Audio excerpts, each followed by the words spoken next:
Halo semuanya, Assalamualaikum warahmatullahi wabarakatuh. Salam sejahtera bagi kita semuanya. Senang sekali saya Haris bisa berjumpa lagi dengan Anda semua masih di channel YouTube Hariska Vlog Playlist Info Bansos. Bagi Anda yang selalu senantiasa menyimak informasi pada channel ini, mudah-mudahan ya doa terbaik selalu menyertai Anda semua. Lalu mungkin ada yang baru bergabung di channel ini, saya ucapkan selamat datang dan mari turut mendukung channel ini untuk terus berkembang dengan diklik subscribe bagi yang belum, dan juga silakan untuk dibantu dibagikan video ini di media sosial Anda semua. Baik, pada topik video kita kali ini kita akan merangkum ya informasi sepanjang bulan Maret tahun 2022, di mana pada kesempatan kali ini saya sudah merangkum ada 4 informasi penting sepanjang bulan Maret ini yang perlu saya sampaikan kepada Anda semua. Mungkin dari Anda kemarin belum sempat menyimak informasi bansos ya di video-video saya sebelumnya.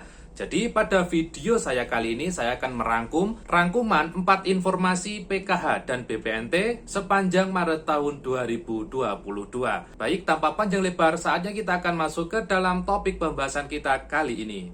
Jadi langsung saja ya Sobat Netizen dimanapun Anda berada. Untuk informasi yang pertama, poin 1, yakni terkait pencairan Bansos PKH dan Bansos BPNT.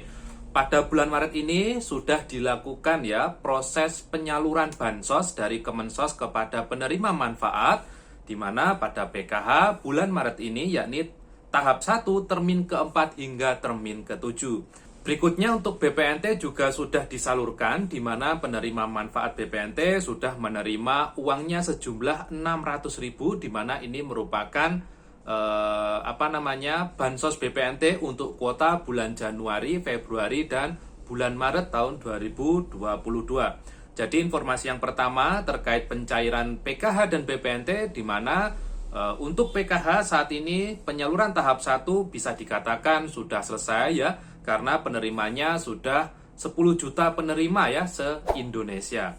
Bagi yang belum cair nanti akan saya bahas di topik bahasan yang keempat nanti ya. Berikutnya untuk topik bahasan yang kedua, yakni informasi yang kedua, di mana terkait surat dari Kemensos, surat bernomor 24934 DI 013 2022 tertanggal 14 Maret, ini suratnya.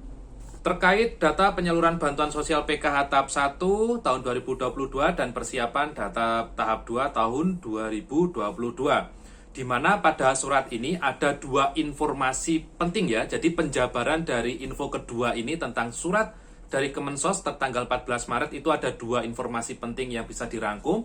Informasi yang pertama yakni penjelasan terkait pencairan PKH tahap 1, di mana pada surat ini dijelaskan bahwa penerima bansos PKH yang cair bansosnya, yakni yang datanya pada DTKS itu sudah padan. Berikutnya, di sana untuk komponen ibu hamil itu masih belum terdata di DTKS sehingga bansosnya pada tahap 1 ini masih belum cair ya. Berikutnya untuk kepesertaan, di mana perhitungan bantuan sosial PKH untuk anak usia dini maksimal 2 anak ya. Untuk SD, SMP, SMA maksimal 4 orang, lanjut usia maksimal 1 orang, dan untuk lanjut usianya ini dimulai dari umur 60 tahun gitu ya. Berikutnya penyandang disabilitasnya sebanyak maksimal 1 orang gitu ya.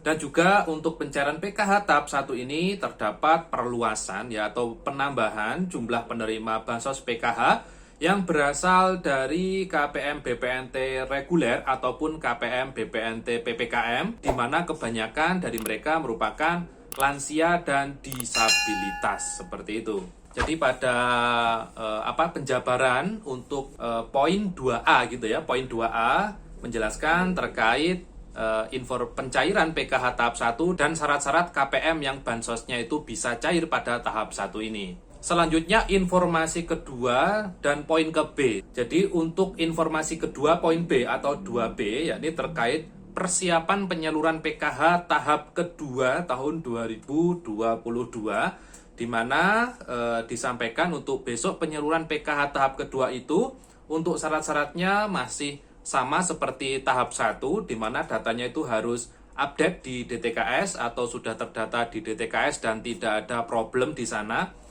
Berikutnya untuk anak sekolah itu dipastikan harus terdata di data Dapodik atau EMIS ya. Jadi pastikan anak sekolah Anda, apabila sekolah di fasilitas pendidikan, pastikan untuk terdata di data sekolah ya, atau data Dapodik seperti itu. Dan pada tahap 2 besok juga dijelaskan bahwasanya bagi KPM yang ditemukan di lapangan tergolong mampu atau kaya, itu nanti akan bansosnya dipastikan akan tidak cair di tahap 2 ya. Karena pada informasi di sini itu akan dilakukan ya, bahkan sudah dilakukan di lapangan terkait verifikasi kelayakan penerima bansos. Jadi bagi yang sudah terindikasi mampu atau kaya ya, itu nantinya di tahap 2 untuk PKH-nya itu besok dipastikan tidak bisa cair ya, karena sudah tergolong sejahtera seperti itu. Baik, untuk poin 2B ini kesimpulannya untuk besok KPM PKH yang bansosnya bisa cair, yang pertama jelas datanya harus valid dulu antara DTKS dan Dukcapil. Berikutnya tidak terindikasi data anomali ya. Berikutnya anak sekolah dari penerima manfaat PKH ini sudah terdata, benar-benar terdata ya di data Dapodik atau EMIS. Berikutnya juga tidak masuk ke dalam data verifikasi kelayakan ya, karena akhir Maret ini juga dilakukan proses verifikasi lapangan terkait penerima bansos yang terindikasi sudah mampu atau kaya. Nah, tadi itu informasi kedua, poin B. Sekarang kita masuk ke informasi yang ketiga atau poin ketiga pada informasi video kita kali ini. Jadi ada surat dari Kemensos ya, tertanggal 25 Maret tahun 2021 ini ya suratnya. Surat bernomor 300-3.4 OT 0233 2022 perihal pelaksanaan kegiatan P2K2 dan pelaporan kegiatan P2K2 ya. Jadi untuk informasi yang tentang P2K2 ini sebenarnya juga sudah saya sampaikan pada video saya sebelumnya. Namun pada intinya sesuai dengan surat ini diinformasikan kepada seluruh penerima manfaat PKH ya, PKH, bahwasanya untuk kegiatan P2K2 atau pertemuan kelompok itu sudah bisa dilakukan kembali secara tatap muka dan secara langsung gitu ya. Jadi penerima manfaat saat ini sudah bisa melakukan kegiatan pertemuan kelompok, di mana nanti untuk jadwal pertemuan kelompoknya itu ditentukan oleh pendamping PKH Anda masing-masing ya. Jadi nanti silakan menunggu informasi dari pendamping, arahan dari pendamping kira-kira kapan akan dilakukan kegiatan P2K2 dan lain sebagainya. Karena pada kegiatan P2K2 ini nantinya aktivitas atau kegiatannya itu nanti juga dilaporkan kepada Kemensos. Berikutnya informasi yang keempat, informasi terakhir pada video kita kali ini terkait bansos yang masih kosong saldonya ya.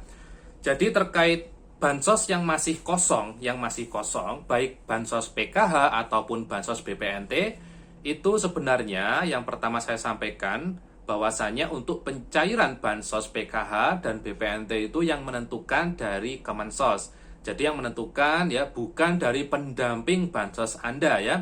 Mungkin dari Anda yang sudah berkonsultasi ke pendamping namun kadang pendamping tidak merespon atau bagaimana, ya itu wajar ya, karena memang pendamping di sini posisinya tidak menentukan pencairan bansos ya. Berikutnya bagi Anda yang mungkin bansosnya tidak cair, itu Anda bisa mengecek dulu ya, dicek dulu secara detail. Silakan Anda bisa berkonsultasi dulu ke pendamping Anda. Nanti kalau pendamping Anda tidak bisa menjawab, silakan Anda bisa temui operator PKH ya di Dinas Sosial Kabupaten atau Kota Anda setempat, atau di supervisi SIKNG Kabupaten atau Kota Anda setempat ya. Silakan Anda berkonsultasi dulu di sana untuk mengecek data di dalam data SIKNG, di dalam data yang lain juga dicek nanti kira-kira masalahnya itu di mana ya. Apakah penyebab tidak cairnya itu karena sudah tergraduasi ya? Apakah penyebab tidak cairnya karena anak Anda itu masih belum terdata di Dapodik atau EMIS gitu ya?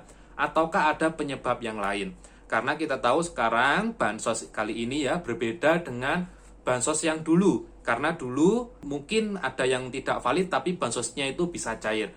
Namun saat ini datanya itu harus valid dulu, harus terdata dulu dengan baik dan benar agar bansosnya itu cair. Kadang ada datanya yang sudah valid namun ternyata ada masalah yang lain ya, terkait mungkin KPM itu masuk ke dalam daftar blokir ya, atau mungkin anaknya tadi itu tidak terdata di Dapodik atau EMIS gitu ya, dan lain sebagainya.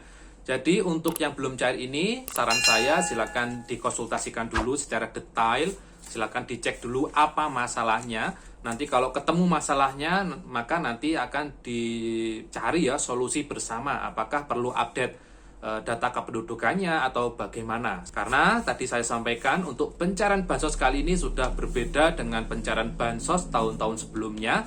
Kali ini pencairan bansos banyak sekali syarat yang perlu dipenuhi oleh penerima manfaat itu agar bansosnya itu bisa cair.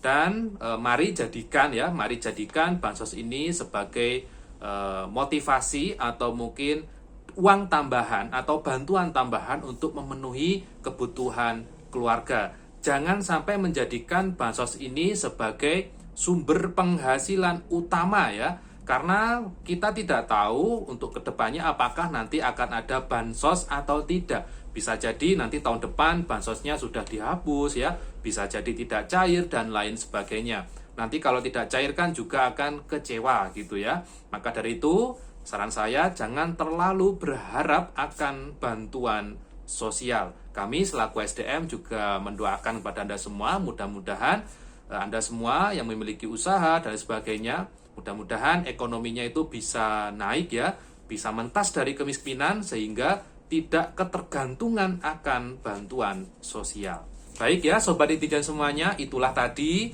keempat rangkuman informasi terkait info bansos PKH dan BPNT sepanjang bulan Maret tahun 2022.